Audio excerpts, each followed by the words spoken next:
जब आप अपने घरों में होते हैं और घरों में आपको थोड़ी सी भी समस्या या असुविधा उत्पन्न होती है, जैसे घरों में यदि कभी पीने का पानी नहीं आया या कभी लाइट चली गई, ऐसी छोटी छोटी समस्याओं पे आप बल भर सरकार को कोसते हैं।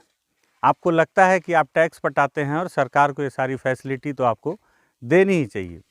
सरकार ये दम भरती है कि आप जो टैक्स पटाते हैं उन पैसों से गरीब तबके के लोगों को, पिछड़े आदिवासियों के व्यवस्थाओं और उनकी सुविधाओं के लिए करोड़ों रुपए खर्च किए जा रहे हैं।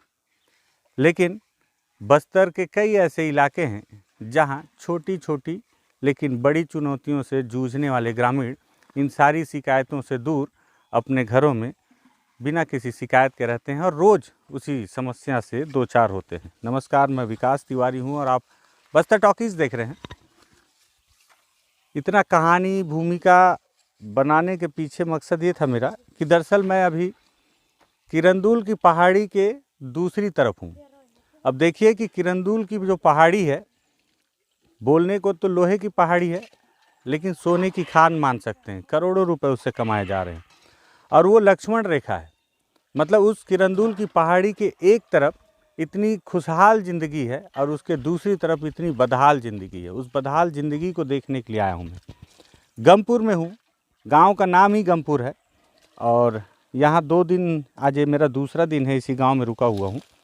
तो इस दौरान बातचीत होने लगी कि यहाँ पे गांव में सुविधाएं क्या क्या हैं। तो पता चला कि सुविधा के नाम पे यहाँ पे कुछ भी नहीं है। तो लगा कि भैया मूलभूत के तौर पर तो सरकार ने कुछ किया ही होगा और कम से कम कुछ नहीं तो अस्पताल, पीने का पानी, इसकी व्यवस्था तो की ही होगी। तो पता चला कि कुछ भी नहीं है व्यवस्था के नाम पे। और ये भी जानकारी मिली अभी बातचीत में कि इस गांव के लिए, इस पंचायत के लिए हर मोहल्ले में एक एक हैंडपम्प खोदा जा चुका है और लेकिन कागजों में। आपको याद होगा इसके पहले मैंने टेकलगुड़ा के एक वीडियो दिखाया था जिसमें 50 लाख रुपए हैंडपम्प रिपेयरिंग के नाम से खर्च किए गए थे। राहत की बात ये थी कि वहाँ 5 हैंडपम्प में से 3 काम कर रहे थे, भले कागज़ में रिपेयरिंग किए गए हों।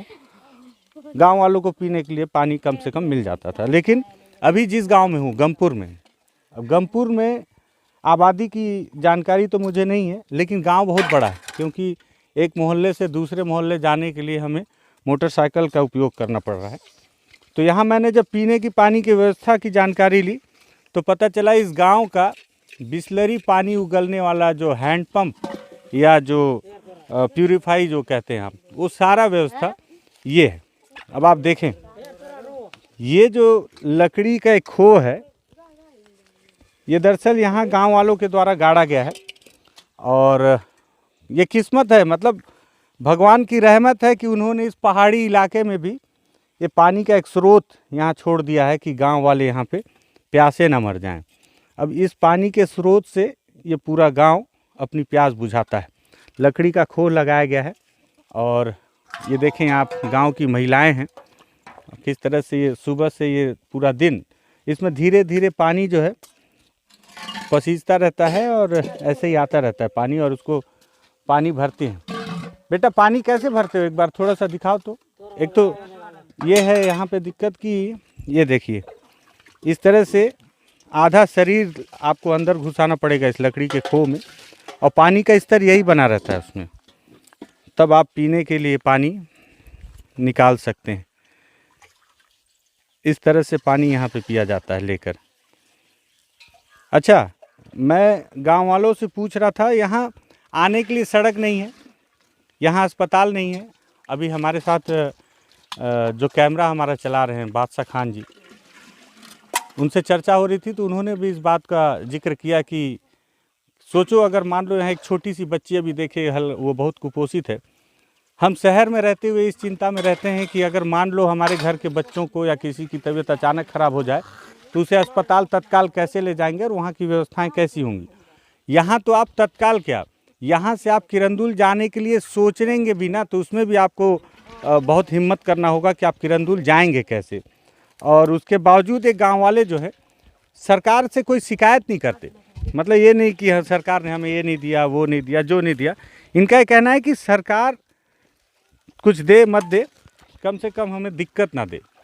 यहाँ पे बार बार फोर्स आती है और फोर्स आने के बाद अभी कुछ गांव वालों से मैं बातचीत कर रहा था तो उन्होंने बताया कि सरकार जो फोर्स आती है आके पूछताछ करे कोई दिक्कत नहीं है, लेकिन पूछताछ के दौरान मारपीट करती है वो ठीक नहीं है। दादा इधर आओ, क्या नाम है आपका? हैं? हड़मा। आपका नाम हड़मा है? हाँ। तुम्हारा क्या नाम है? तो तुम क्यों बता रहे हो कि इनका नाम हड़मा है? हड़मा ही बताएंगे ना। हाँ, तो ये क्या है, पानी पीने के लिए है क्या? हाँ, पी लिए। तो पूरा गांव यहीं से पानी पीते हो? इसकी दोपहर का पीने के। हैंडपंप है? हाँ। हैंडपंप है? नहीं वाला हैंडपंप नहीं है गांव में, हैंडपंप नहीं है, तो सब यहीं से पानी पीते हैं। हाँ। हिंदी आता है आपको? नहीं आता। अच्छा दादा थोड़ा सुनो तो, क्या है यहाँ दिक्कत ये है कि हिंदी किसी को आती नहीं है, और आती है तो बहुत बस इतनी हाँ ना इतना कर सकते हैं। ये क्या पीने के लिए पानी यहीं से ले जाते हैं? इसी से ले जाओगे यार। और हैंडपंप नहीं है? हैंडपंप पे नहीं है, बोरिंग पे नहीं है। अच्छा। और भैया सच्चू पे नहीं है, गमपुर पे नहीं आता है यार। सचिव आता नहीं है कि सचिव है ही नहीं? नहीं है, ही नहीं? नहीं इधर पे नहीं है। अच्छा, सरपंच है यहाँ? सरपंच पे नहीं, उस सरपंच है उधर बुसारास रहता है यार। भूसारास तो सुकमा है क्या? सुकमा है। अच्छा, मतलब बस्तर के एक परिपाटी है कि आपके गांव का सरपंच किसी दूसरे राज्य में या दूसरे जिले में रहेगा। यहाँ का जो सरपंच है सुकमा, भूसारास एक गांव है सुकमा जिले का, वहाँ रहता है। तो आता है कभी गांव में? नहीं आता यार। नहीं आता? नहीं आता है। आपको मालूम है कि आपके गांव के लिए हैंडपंप खोदने के लिए पैसा निकाला गया है? हैंडपंप का पैसा निकालने नहीं पड़ेगा, वो सरपंच का कर रहा है, सचिव कर रहा है यार। सचिव खा रहे हैं? हाँ, मेरा गाँव अपन का गिरंगामपुर का पैसा वो खा रहा है। अच्छा, तो पूरा गांव यहीं से पानी पीता है? पीता है। तो इससे बीमार उमार तो नहीं होते हैं? नहीं है, और ये गड्ढा खोद किया, जार लगा तो है, तो पानी ठीक है। इसी गर्म करके पीते हो या ऐसे पी लेते हो? ये ठंडा तो पीता है यार। ठंडा ही पीते हैं, ठीक है। तो कल जब मैं आया था यहाँ पे तो हालांकि मैं एहतियातन मैंने भी यहीं का ही पानी पिया था, लेकिन मैंने पानी को थोड़ा सा उबलवा लिया था कि कहीं कुछ दिक्कत ना हो जाए। लेकिन गांव वाले इसी तरह से आप देखें कि पूरे गांव के पीने के लिए यही पानी है। अब यही एक्वाफिना है, यही बिस्लरी है, यही इनके लिए सब है, यही गंगा जमुना है और यही आबे जमजम की का पानी है, जो आप मान लें। होली वाटर भी इनके लिए यही है, जो है सब यही है, यही पवित्र जल है इनके लिए, क्योंकि इसी से इनका जीवन चल रहा है। और कागजों में सरकार यहाँ आती तो है नहीं, कागजों में मैं अभी इसको जागूंगा नेटवर्क में तो यहाँ का एक हिसाब किताब निकालूंगा कि कागजों में यहाँ सारी फैसिलिटी है, लेकिन ये फैसिलिटी आप देख रहे हैं यही है। तो ये बस्तर में सरकार है और सरकार को लगता है कि इस तरह की व्यवस्थाएं दे दे अगर ग्रामीणों को, तो ये जो ग्रामीण हैं वो मुख्य धारा में रहें, नक्सलवाद का विरोध करें। सरकार ने किया ही क्या है जो सरकार के साथ खड़े हो जाएं, ये भी आप सोचिएगा। ताली एक हाथ से नहीं बजती, ताली दोनों हाथों से बजती है। गलतियां गांव वालों की नहीं है, ये तो दबाव में है, मजबूरी में है, लेकिन जिनके हाथ में ताकते हैं उनके हाथ में भ्रष्टाचार भी है, उनके जहन में भ्रष्टाचार है। मुझे लगा आपके लिए हो सकती है कि बहुत छोटी कहानी हो या बहुत छोटा मुद्दा हो, लेकिन मुझे लगा कि इतने बड़े गांव में अगर एक लकड़ी के खोह से ही सबके पीने के पानी की व्यवस्था हो रही है और लोग इसकी भी शिकायत नहीं कर रहे हैं। अभी दादा बता रहे थे कि सचिव यहाँ कभी आता नहीं है, सरपंच दूसरे जिला में रहता है, पैसा निकाल के खा जा रहे हैं। मतलब दिमाग सबके पास है कि भ्रष्टाचार करना कैसा है, लेकिन व्यवस्था के नाम पे कोई नहीं आता पूछने। आती है तो बस फोर्स आती है और बस ये पूछती है नक्सली कहाँ है बताओ।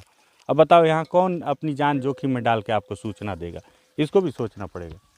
तो इस तरह की कहानियाँ हैं, छोटी छोटी कई कहानियाँ अलग अलग हिस्सों में बताऊँगा और बार बार बताऊँगा एक ही समस्या अलग अलग जगह, क्योंकि हर गाँव की समस्या है तो हर गाँव की समस्या को बताऊँगा। आपको लगेगा कि बार बार एक ही समस्या बताता हूँ, क्या करूँ, समस्याओं का अंबार है और हर गांव में वही समस्याएं हैं, तो लगे कि इन समस्याओं पे बातचीत होनी चाहिए। तो आप बस्तर टॉकीज़ को सब्सक्राइब कर सकते हैं, और भी जानकारियाँ मिलेंगी। धन्यवाद।